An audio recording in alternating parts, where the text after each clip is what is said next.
Jadi kita potong berlawanan arah dari serat daging sapinya. Seperti ini ya sahabatku.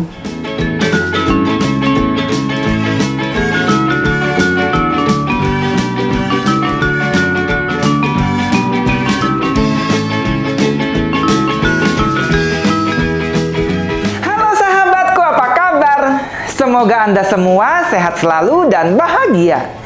Kali ini aku tidak memasak, tapi aku ingin berbagi cara membuat daging sapi giling.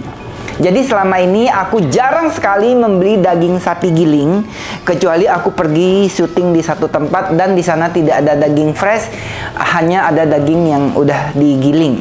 Gimana cara membuatnya dan kenapa aku lebih suka membuat sendiri? Ayo kita mulai bersama-sama. Bersama Chef Tar, abal-abal sedunia. Semua sahabatku bisa memasak. Di sini aku sudah ada daging sapi giling. Ini beratnya 1,6 kilo.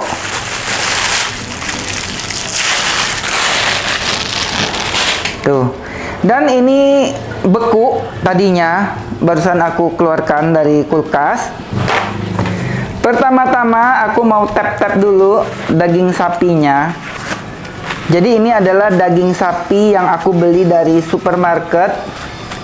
Jadi dia satu bongkahan besar, gede banget bongkahannya. Aku minta bagian tengahnya. Jadi sahabatku, kalau beli daging sapi di supermarket, kita boleh minta bagian yang kita inginkan kalau memang memungkinkan atau kalau memang tersedia. Nah, kalau daging kondisinya bersih seperti ini nggak usah dicuci ya sahabatku. Nah, kadang-kadang kan banyak yang bingung, kalau beli daging sapi itu dicuci apa enggak ya? Ya, kalau udah bersih ngapain dicuci, cukup ditrim aja. Bisa ditrim seperti ini. Tuh, dibuang aja. Jadi ini ada yang namanya silver skin atau kulit luarnya. Walaupun bersih, ini biasanya memang suka aku trim, aku buang aja. Dan ada tips lagi, kalau daging sapi untuk disimpan, memang baiknya tidak kena air ya sahabatku. Kecuali sahabatku beli daging sapinya di pasar yang banyak lalat gitu. Nah, itu menurut aku baiknya sih dicuci ya. Karena alasannya ya sudah dihinggap lalat, ya nggak mungkin dong nggak dicuci. Cuci dagingnya cukup di air mengalir, baiknya tidak dicelupkan di dalam baskom. Nah, ini sudah bersih daging sapinya. Dan ada tips yang sangat penting, kantong bekas daging sapi seperti ini, baiknya kita cuci bersih baru dibuang ke tong sampah, supaya tidak mengundang lalat dan tidak menyebar penyakit. Dan aku punya kebiasaan kalau plastik bekas beli sesuatu yang amis, aku siram dulu dengan air kayak gini. Kemudian aku keringkan. Nah, ini masih bisa digunakan sebetulnya jadi tempat sampah. Atau kita lipat kecil-kecil aja. Baru kemudian kita buang di tong sampah. Gitu ya. Jadi tidak menimbulkan lalat pikat. Sekarang kita potong-potong daging sapinya. Ini masih keras banget ya sahabatku. Tuh, dalamnya masih beku kayak gini. Hanya luarnya saja yang terlihat sudah mulai lembek. Jadi kita potong berlawanan arah dari serat daging sapinya.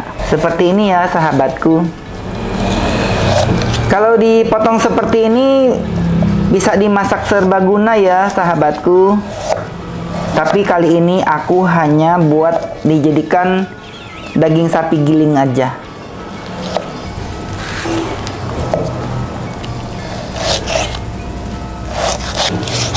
Jadi kalau daging sapi yang dibekuin ini kita bisa iris setipis mungkin ya sahabatku.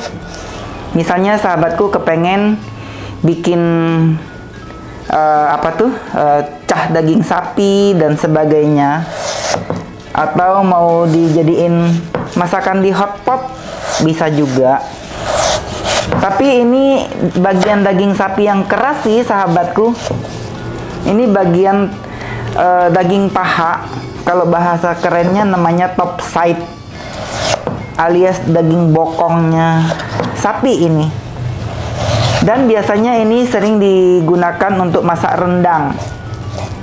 Nah, alasan aku lebih suka menggunakan daging sapi yang utuh seperti ini untuk dijadiin daging cincang, karena ini pure daging sapi tanpa lemak.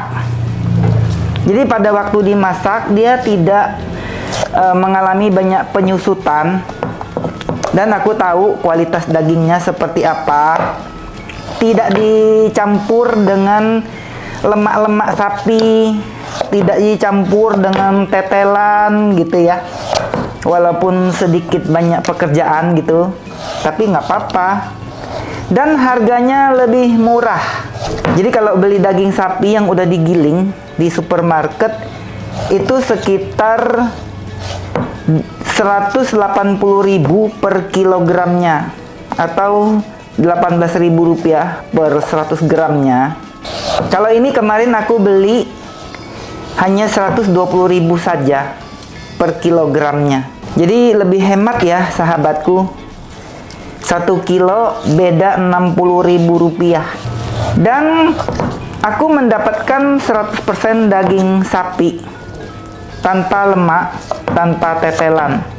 Jadi kalau kita mau bikin saus bolognese untuk spaghetti, ya ini nggak akan banyak susut sahabatku. Oh ya sahabatku, harus hati-hati ya motong daging sapi beku ini, karena dia cukup licin, karena ada lemak pada daging sapi. Kalau kena talenan itu, talenannya tuh cukup licin. Hati-hati, jadi tangan keserimpet. Segini aja udah cukup. Sekarang kita mau giling daging sapinya.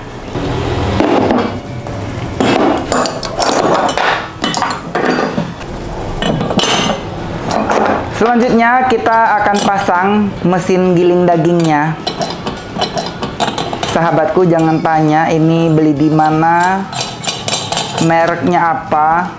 Ini udah lama banget sih aku punya mesin satu ini. Udah lebih dari 10 tahun. Oh my god. Wow. Jadi belinya di mana udah nggak inget. Kita akan pasang kayak gini.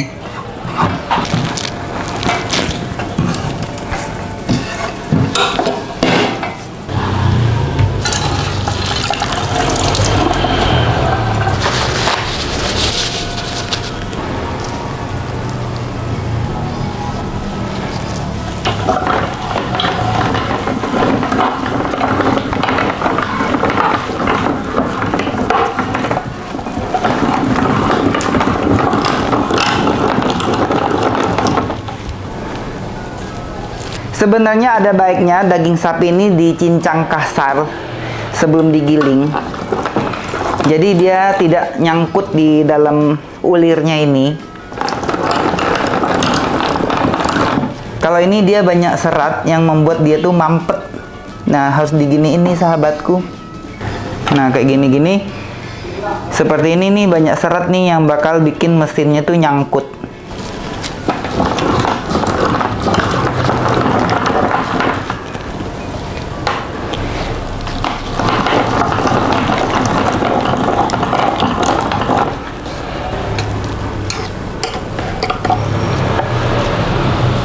Seperti ini sahabatku. Tapi ini belum selesai ya. Kita harus ulangin sekali lagi. Sebelumnya kita harus bersihkan dulu mata pisaunya. Nah, jadi di mata pisaunya ini dia banyak urat-urat kecil gini nih sahabatku. Ini yang bikin berat di engkolnya. Nah, ini harus dikerok dulu. Jadi baiknya sih sebetulnya daging sapinya dicincang kasar, baru digiling ke sini supaya lebih mudah halus dan nggak banyak urat-urat kayak gini.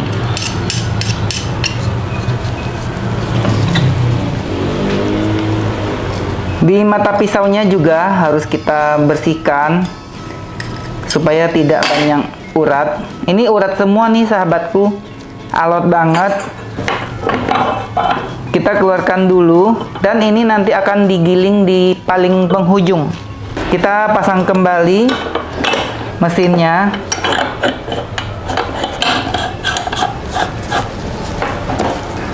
Kita giling sekali lagi, sahabatku.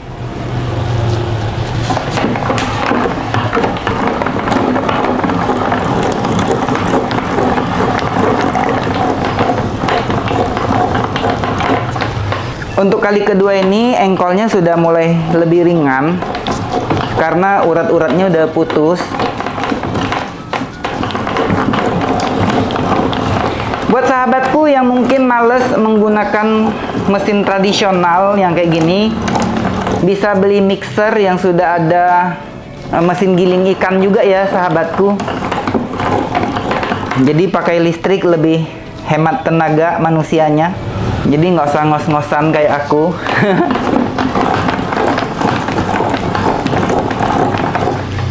Jadi sebenarnya ini rada susah dikarenakan aku kan pasang mesinnya di talenan gini ya. Kalau pasangnya di meja yang kakinya lebih tinggi itu bakal lebih ringan.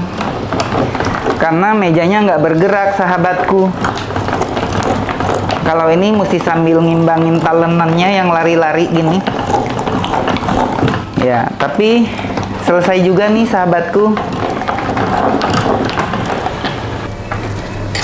Ini sudah 2 kali aku menggilingnya. Sudah halus banget, sahabatku.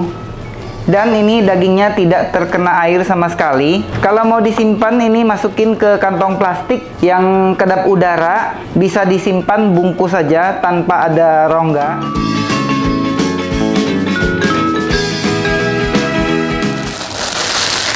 Selanjutnya kita mau masukkan daging sapinya ke dalam kantong plastik. Ini tangan aku bersih ya, sahabatku. Ini akan aku bagi menjadi 3 bagian. Jadi satu bagiannya kurang lebih 500 gram atau setengah kilo.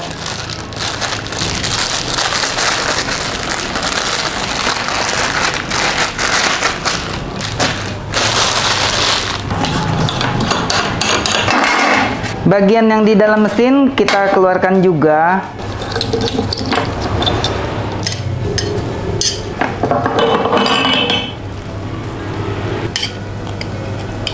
Jadi nggak ada sisanya ya, sahabatku. Nggak ada yang terbuang sama sekali.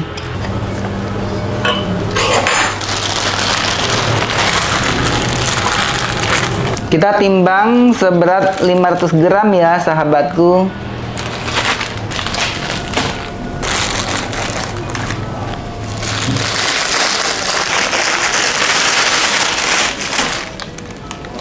Sisanya 150 gram, kurang lebih.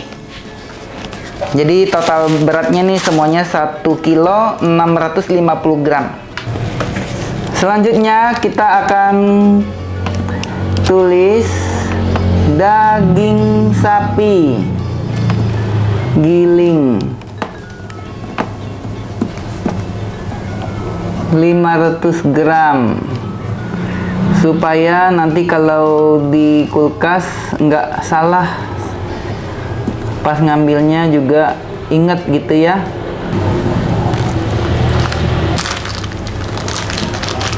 Nah, yang terpenting adalah seperti ini ya, sahabatku. Pojok-pojoknya ini kita isi dulu dengan daging sapi. Jangan ada rongga udara. Supaya kalau untuk disimpan lama dia tidak menjadi bunga es. Jadi kalau ada rongga gini, dia akan menjadi bunga es. Kayak kulkas jadul yang nggak pernah dibersihkan gitu, sahabatku. Jadi pastikan dia tidak ada rongga. Supaya daging sapinya tidak berubah warna dan tidak menjadi hitam. Kalau mau disimpan lama gitu. Pastikan tidak terbuka juga.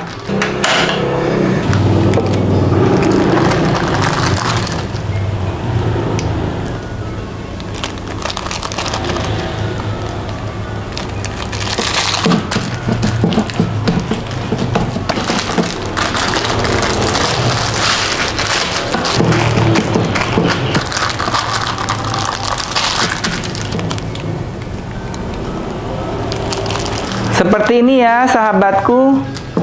Ini bisa simpan sampai 1 bulan, bahkan lebih. Kondisi warnanya tetap sama dan tetap bagus. Ini jadinya 3 bungkus, beratnya masing-masing 500 gram dan sisanya 150 gram.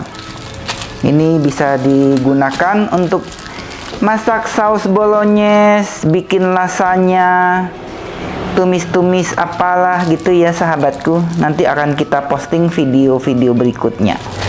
Seperti ini jadinya sahabatku. Ada 3 bungkus daging sapi gilingnya dengan berat masing-masing 500 gram. Semoga ini ada manfaatnya buat semua sahabatku. Pastinya ada yang komen, mendingan aku beli, ribet banget. Yaitu kembali lagi kepada Anda masing-masing. Tapi kalau aku, ini lumayan menguntungkan buat saya. Pertama, saya tahu kualitas dagingnya. Kedua, harganya lebih murah. Ketiga, lebih bersih, sudah pasti. Keempat, kalau saya paket seperti ini, bisa saya simpan untuk waktu yang cukup lama. Dan alasan yang kelima, kita bisa memilih bagian daging apa yang hendak dijadikan daging sapi giling. Gitu ya. Semoga sahabatku suka dengan tips video ini. Sampai jumpa di video berikutnya. Jangan lupa subscribe. Yang baru join, share ke sahabatmu. Sampai jumpa di video berikutnya. Bye-bye.